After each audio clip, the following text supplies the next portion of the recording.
This is Human Coined, a series that unpacks the mechanics of public finance, the complexities of democracy, and the societies they ultimately shape. I'm your host, Geoff Dubrow. Join me in a social dialogue that cracks open important issues that are too often ignored here at home and around the world. So Olusegun Elemo, Executive Director of the Paradigm Leadership Support Initiative in Nigeria. Welcome to Human Coined. Yeah, thank you, Geoff, for having me. Happy to be here on the podcast. Thank you. Yeah, we'll have to stick with this until we find a chance to finally meet in person, which I know we're working on. I certainly look forward to that. Certainly. You're doing some very unique work in your organization with Supreme Audit Institutions. Can you tell me a bit about your organizational mandate and how your organization came about? Yeah, thank you very much for the question. It was in 2016, we were looking at the fiscal governance landscape in Nigeria, the accountability ecosystem, and trying to find what's missing, what's currently not being done in the ecosystem, in trying to solve the service delivery gaps in the country. And then having scoped the landscape, we narrowed down to public auditing. And then in 2016, September 1 precisely, we got incorporated, but we started operation on 1st of October 2016. Our work at the time was focused primarily in the public finance ecosystem in Nigeria, working closely with the Supreme Audit Institution at the central government. And then we started this collaboration, and then we started to enable the use of audit data for anti-corruption work, and also catalyzing, legislative activities around, public audit process in Nigeria. But our work has evolved from where we started in 2016. We've moved to subnational, where we are now engaging with other 36 auditors general and also 36 auditors general for local governments. Altogether, we're interacting with about 73 auditors general in Nigeria. It's a big work. With that work now, we've also evolved, and in 2023, we updated our strategy to then now begin to look at two-pronged approaches to our work. One, public finance, and the other, public policy. And we are now connecting public policy to public finance. And our methodology is simple. Look at policy objectives, what policymakers want to achieve, how are they making fiscal plans for these policy objectives, how are they implementing the fiscal plans, and then we are also integrating social and statutory audit mix into that. So we have this technology platform now, policytracker.ng, and with that, we are now looking at different sectors of the economy, looking at the public finance aspect of it and looking at the public policy aspect of it. So that's what we updated our work to reflect in 2023. But primarily, the work sits around what Supreme Audit Institution does, how Auditors General engages with relevant agencies of government, evaluates and oversight use of public money, and ultimately deliver value to the people. That's the end goal for us. Sounds like you're doing amazing work. And I wanted to, narrow down our discussion a little bit and talk about this recent report that you did on value for public debt in Nigeria, examining the roles of SAIs and oversight actors. As you know, a lot of the work that I do as a practitioner is related to public debt management and oversight of public debt management. And I'm always very interested in any horizontal initiative, because I believe in the horizontal approach to public debt management. That is, no one actor, especially not the Ministry of Finance, can deal with public debt alone.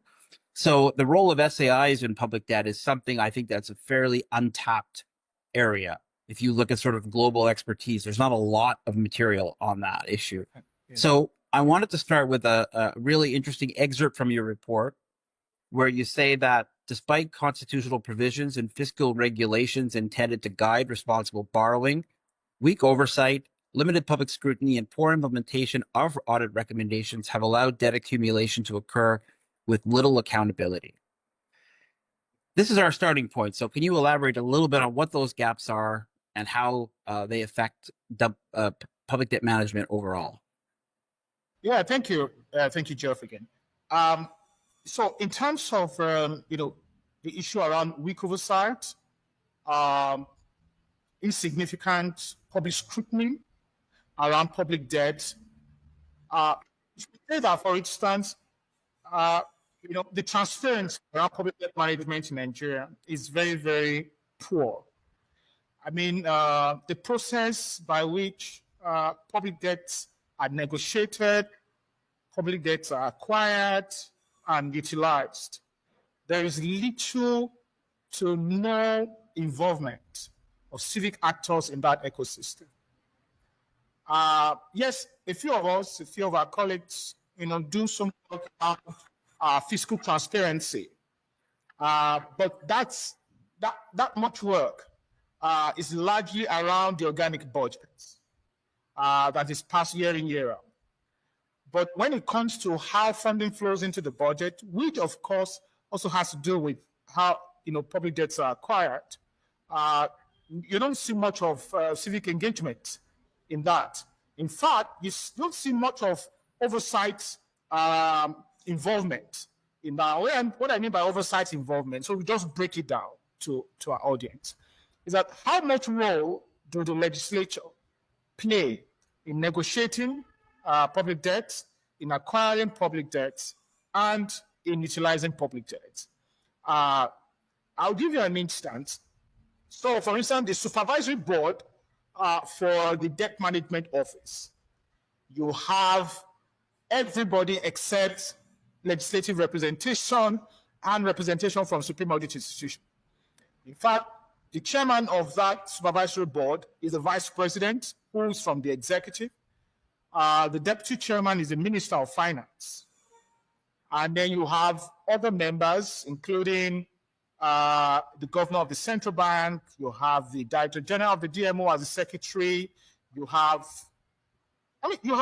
largely people from the executive managing the supervisory board. So where then is the role of legislature?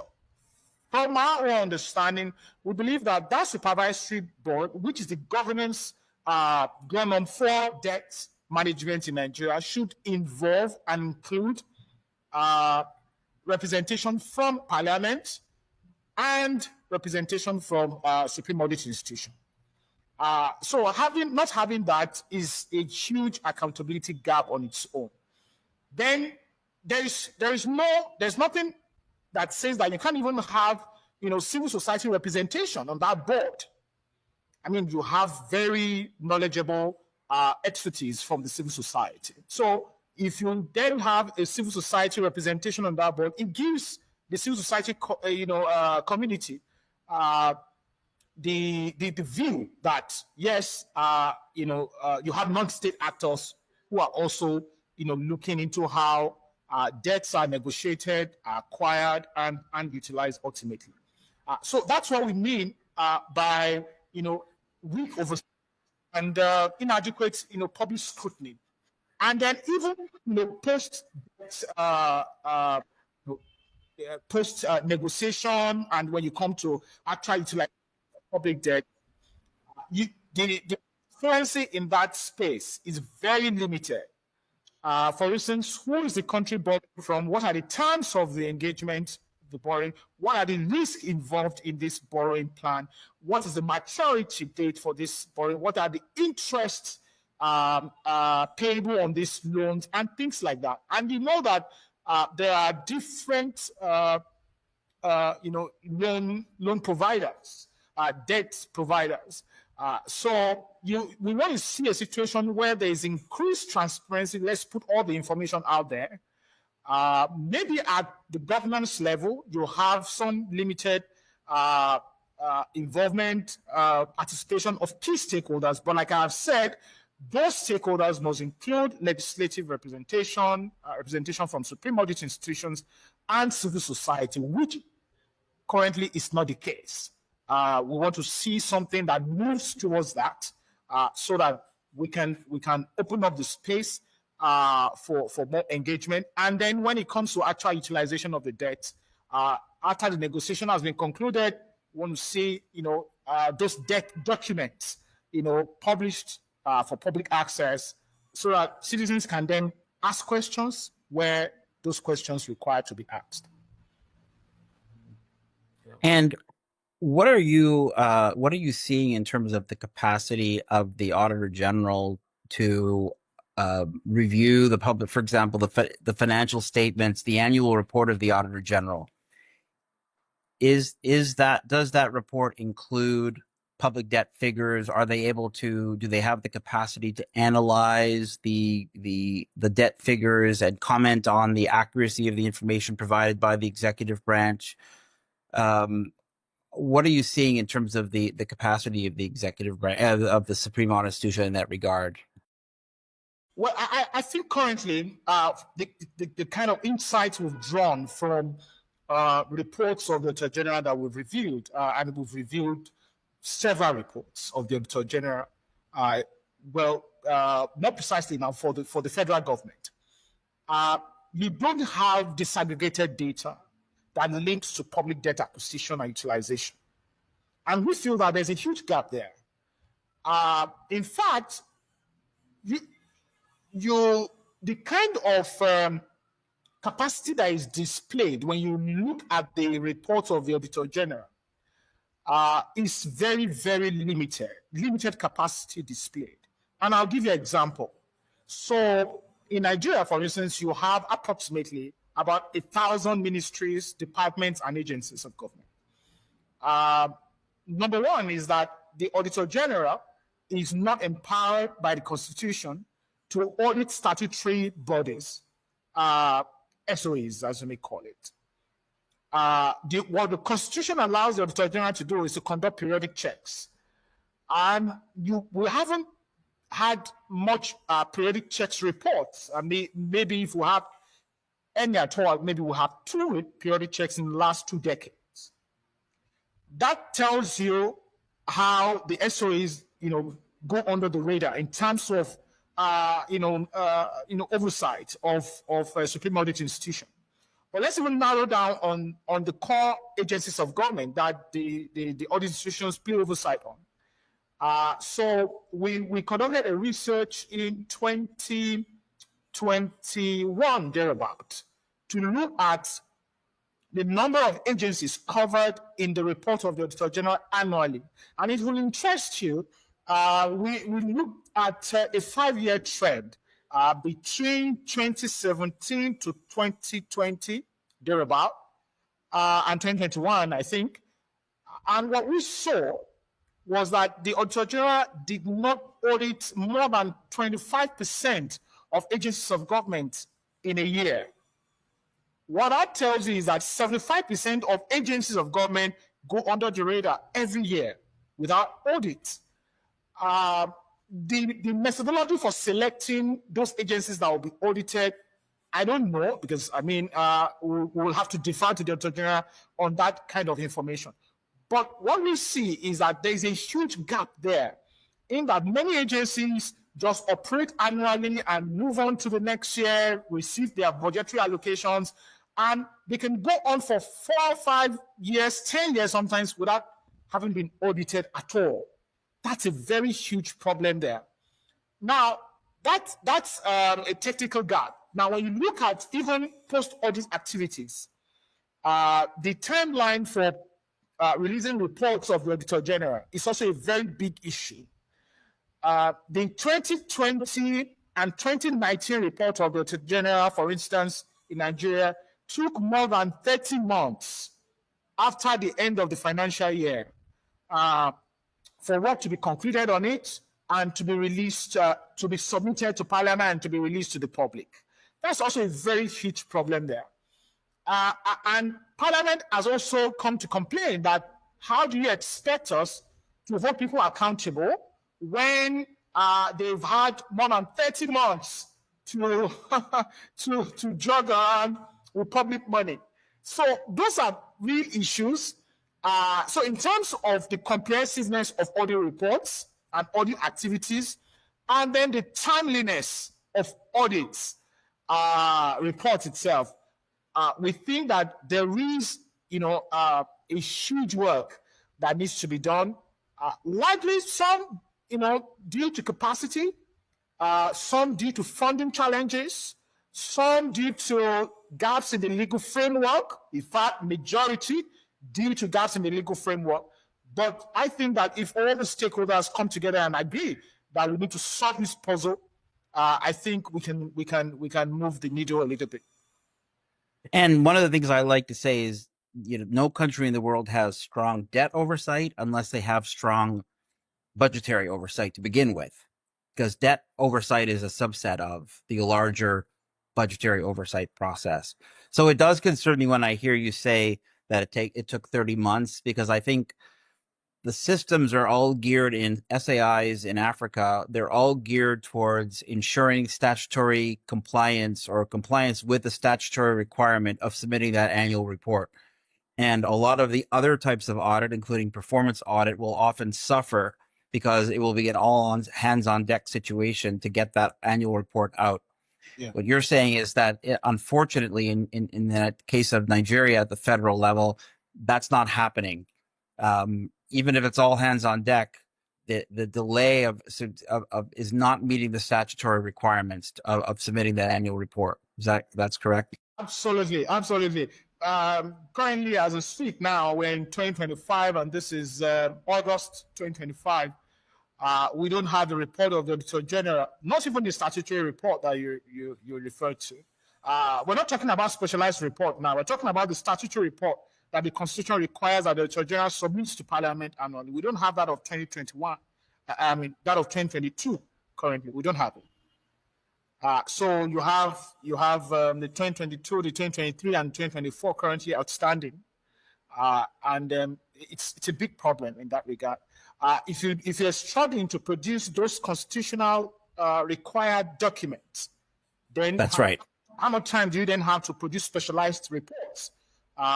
Performance audit reports, and I've also interacted with other supreme audit institutions in Africa and even across the Atlantic.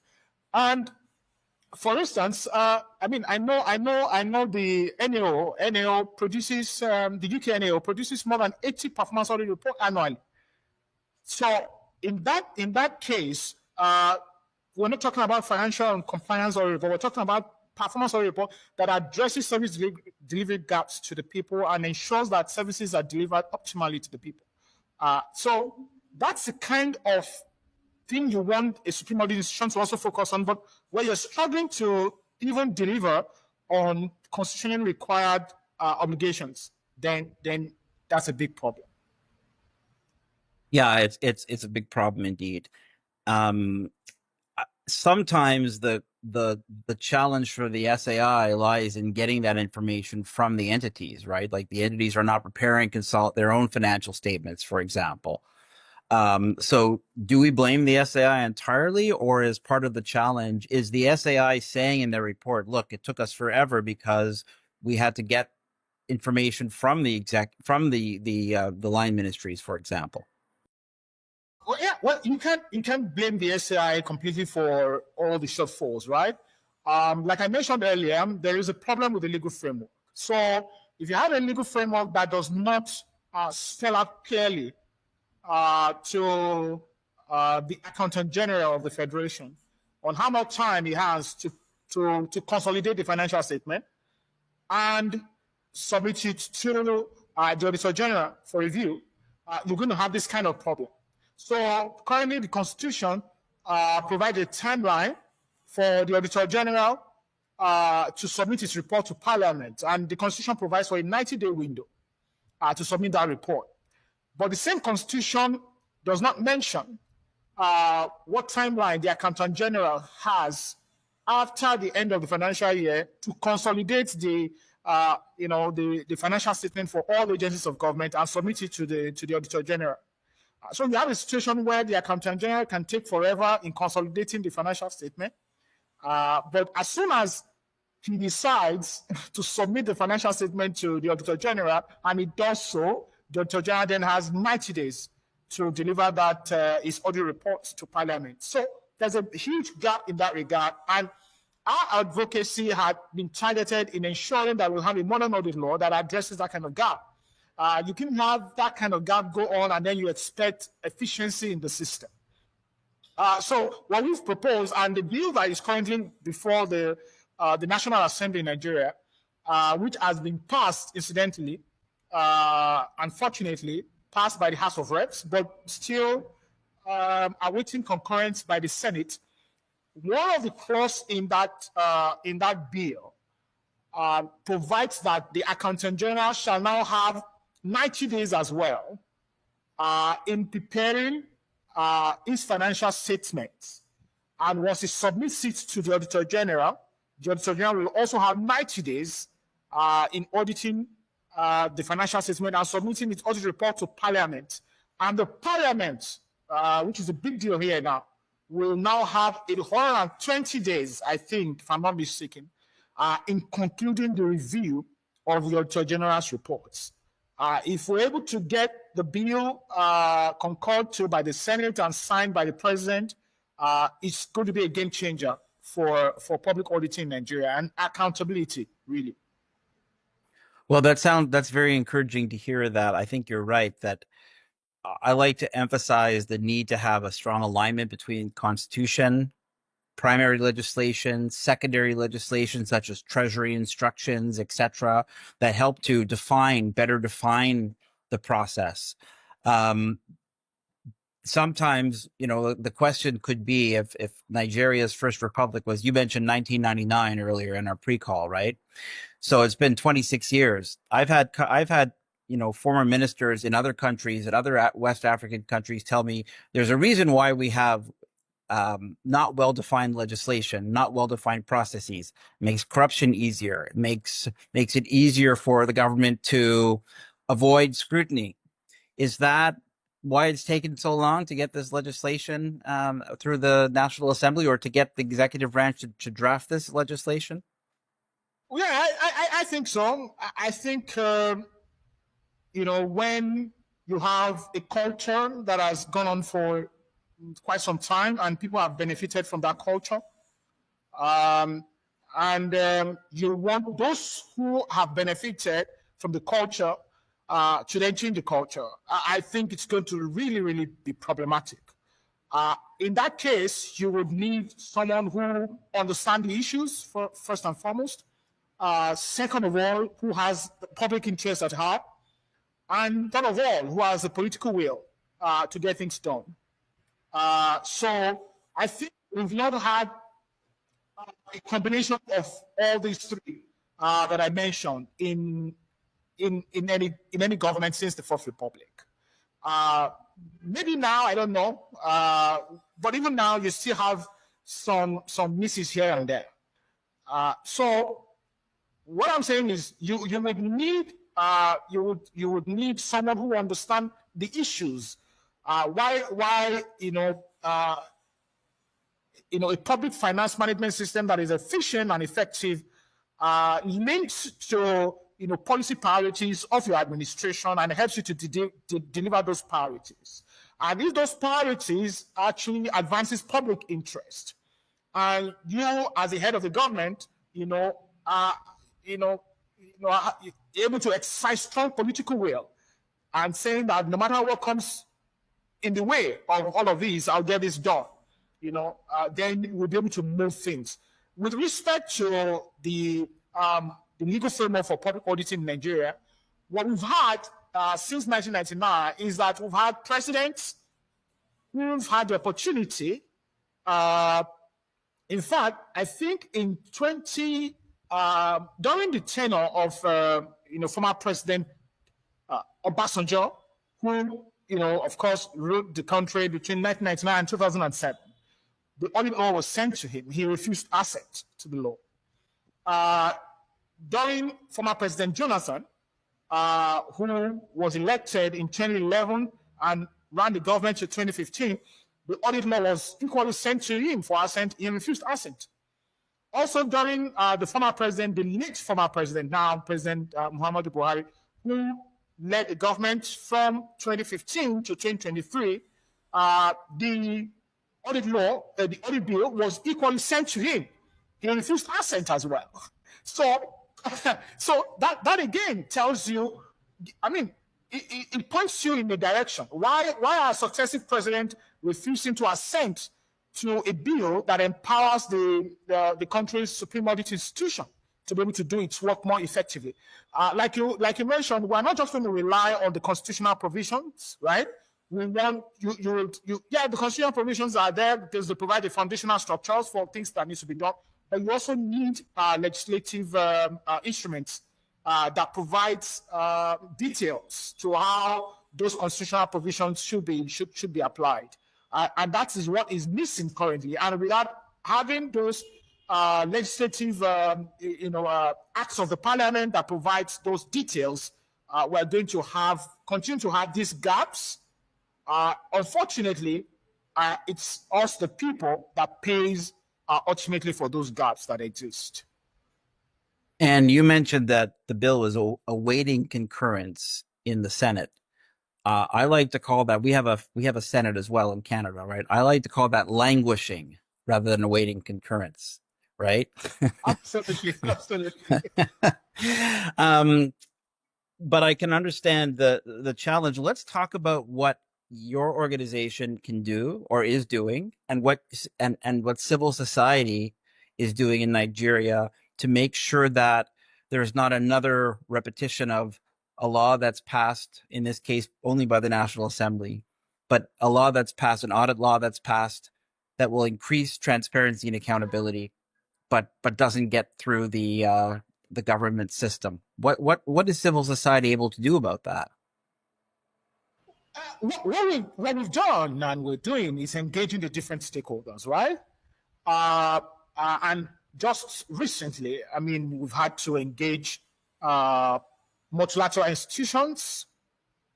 I mean, we've had some interactions with the World Bank. A few weeks ago, I had the discussion with the team at the World Bank to sort of assess the situation and what the convening strength of those kinds of institutions can do in helping solve the problem.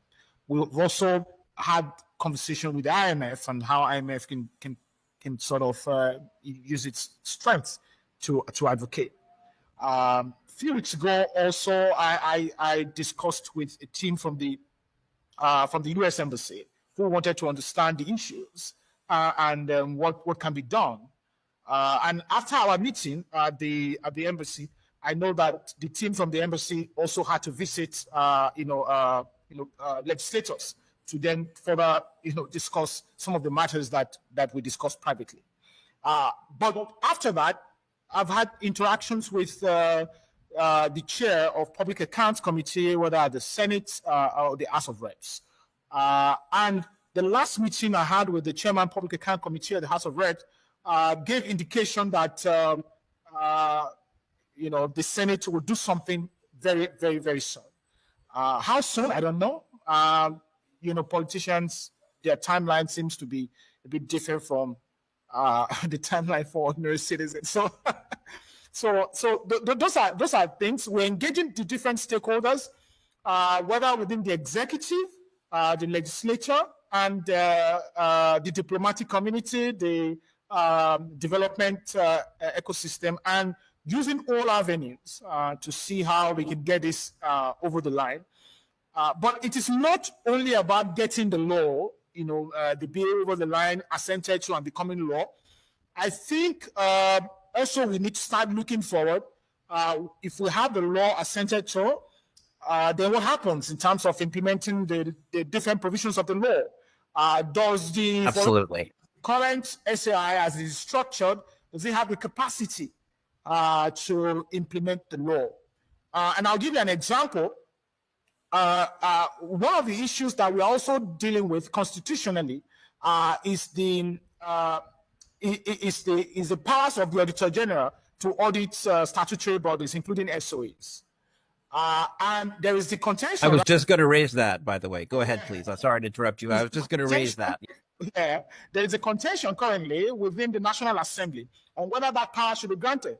And currently, as we speak, there is a constitutional amendment process going on. We've submitted memoranda, the SAI has submitted memoranda to the Constitutional Amendment Committee.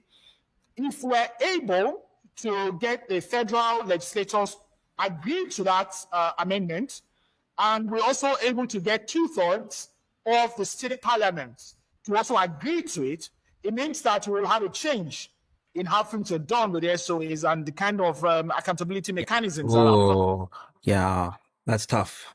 And what that then means is that for the SAIs, the federal SAI, for instance, does it have the capacity in terms of the human resource strength to deliver on that mandate? Does it have the resources in terms of funding to deliver on that mandate? I don't think so as we speak.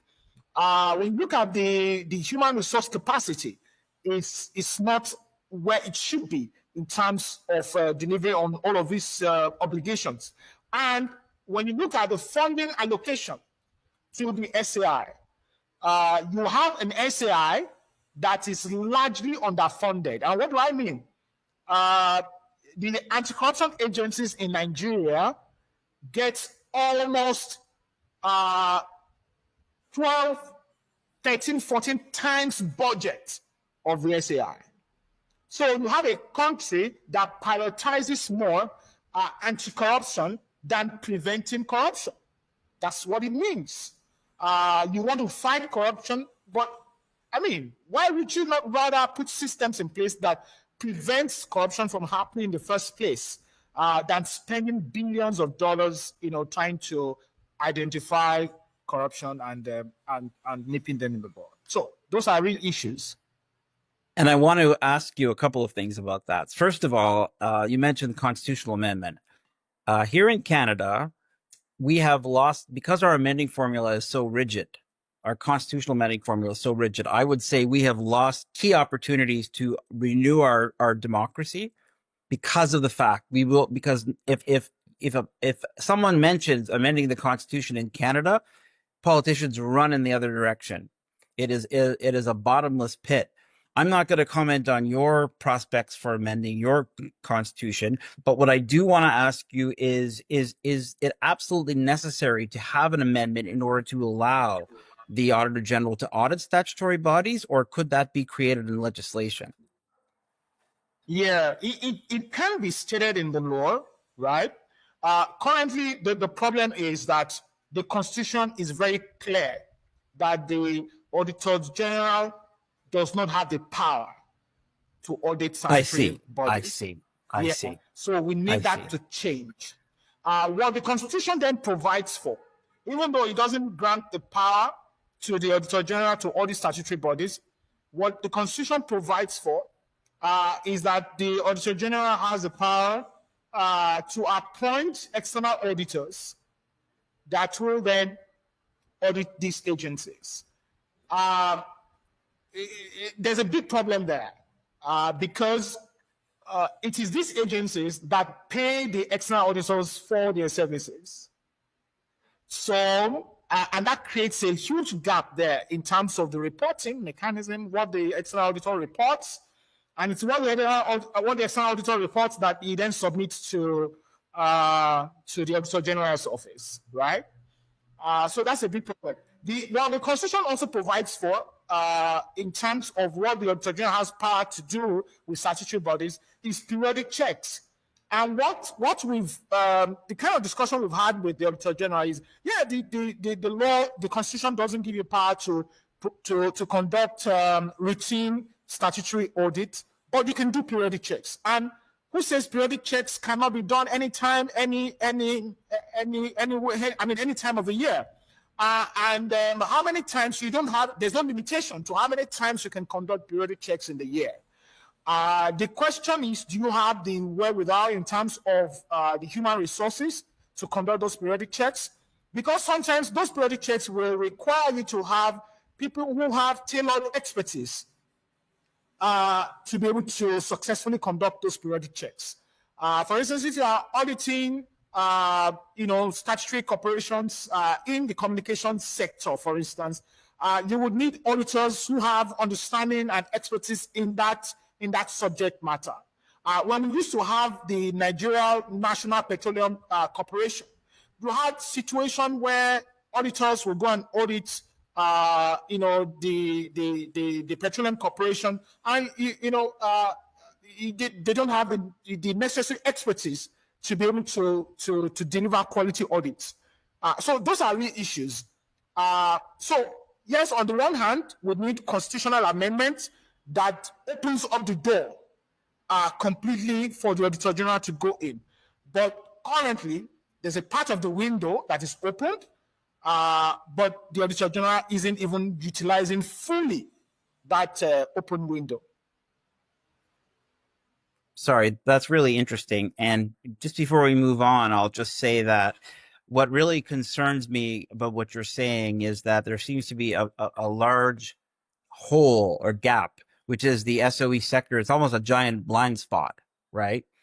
So, Absolutely. When we look at the debt to GDP ratio in Nigeria currently at 58%, first of all, obviously you and I know full well that debt to GDP ratio is not a good indicator of debt sustainability, but not everybody is aware of that. But even when we start with the debt to GDP ratio of 58.9%, that doesn't include the SOE sector, as far as I could tell. As far as you and I looked at the debt I looked at the debt transparency heat map from the World Bank, and so when I was in Bangladesh recently doing a workshop for the Ministry of Finance and Central Bank on public debt management, we talked about the fact that their debt to GDP ratio is below 40%, but doesn't include the SOE sector.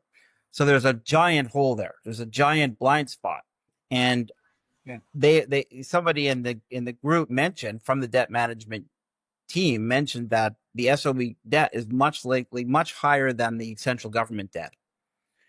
So that's quite concerning. So here we go. We don't know what the SOE figures are, SOE debt figures are, unless the audit office has provided some kind of estimate. Yeah. And the Auditor General is not auditing the SOE sector.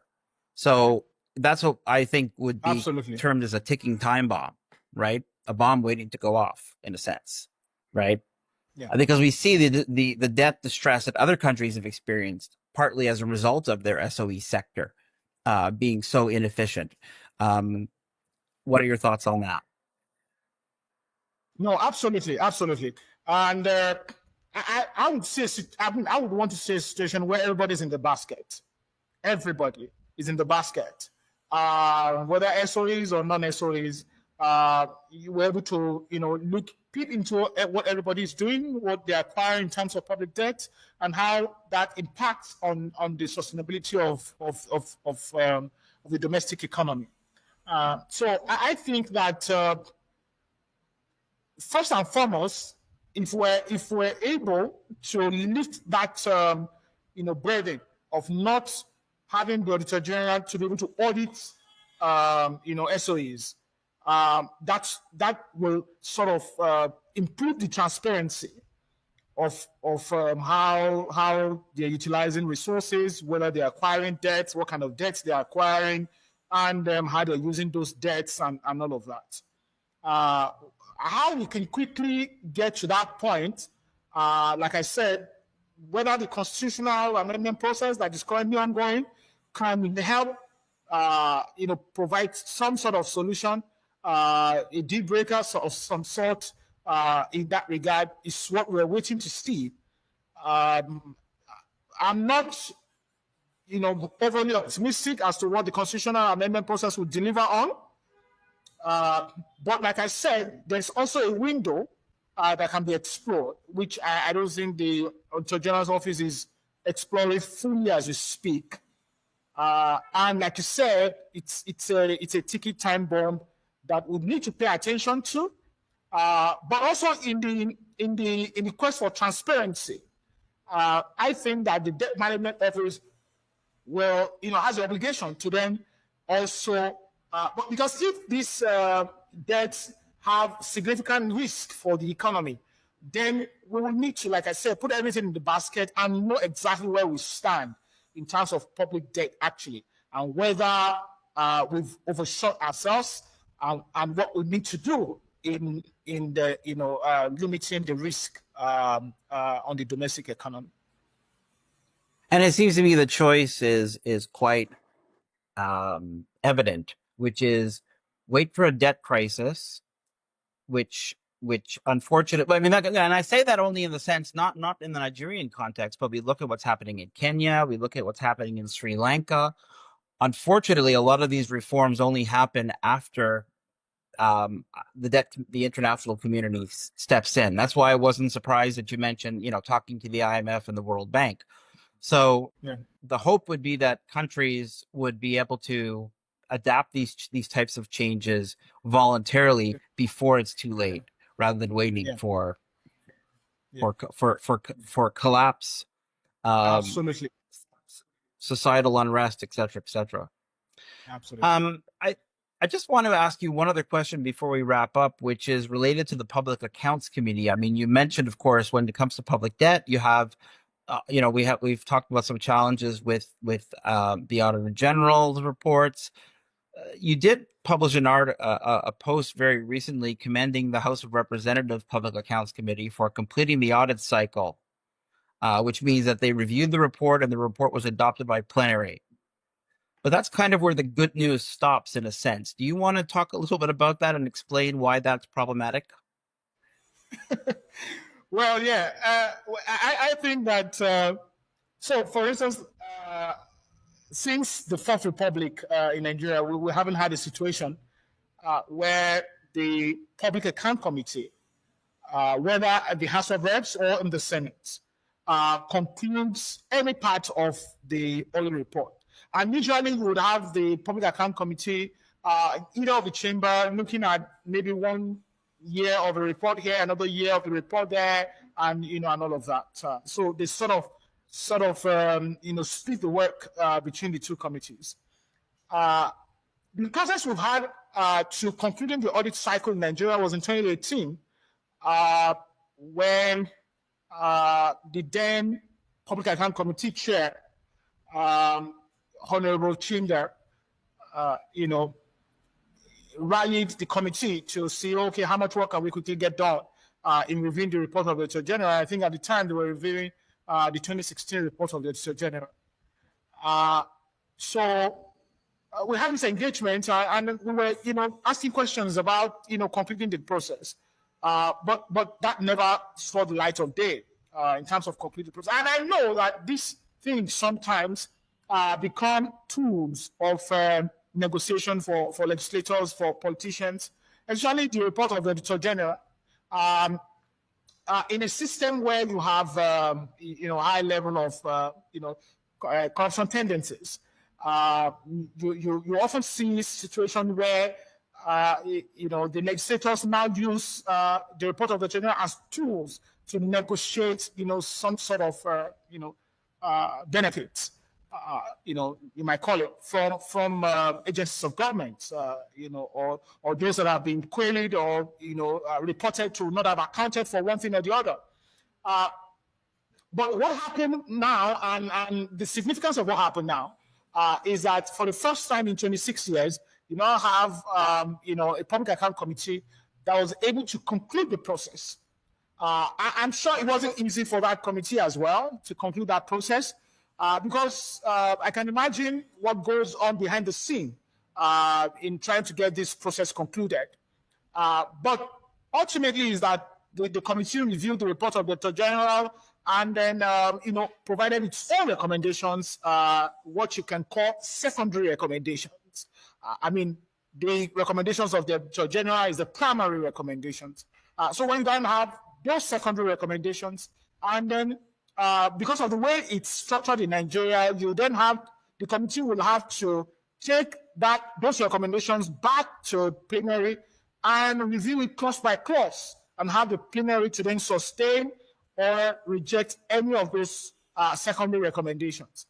In this case, You have a plenary that then sustained all of those recommendations, and that then gave an indication after that work was concluded that about 30 agencies of government needed to return back to Treasury more than $100 billion and close to $1 million. That's very significant in itself. And for us at PLS, having worked in that space for close to 10 years, we know how difficult it is. Seeing this for the very first time in our work history, we celebrate it. But we are not celebrating in terms of this is victory. We're celebrating in terms of progress, right? Yeah, this is progress. What we are asking, which we believe will be the ultimate victory, is if we're able to sustain these actions consistently, repeat the process, and ensure that those recommendations that have now been sustained by the plenary are implemented by relevant agencies of government, including anti-corruption agencies. And that would mean that monies are recovered from those that have been found culpable, and those that need to be prosecuted are then taken to courts. So I wish we could continue this conversation longer, but I think we should wrap it up. We should stop here for now. Hopefully it won't be, I know it won't be the last time we speak. Olusegun Elemo, the Executive Director of the Paradigm Leadership Support Initiative, thank you so much for your time and your insight on this important topic. Thank you very much, Geoff. Thank you for the platform. Thank you, and thank you to our audience.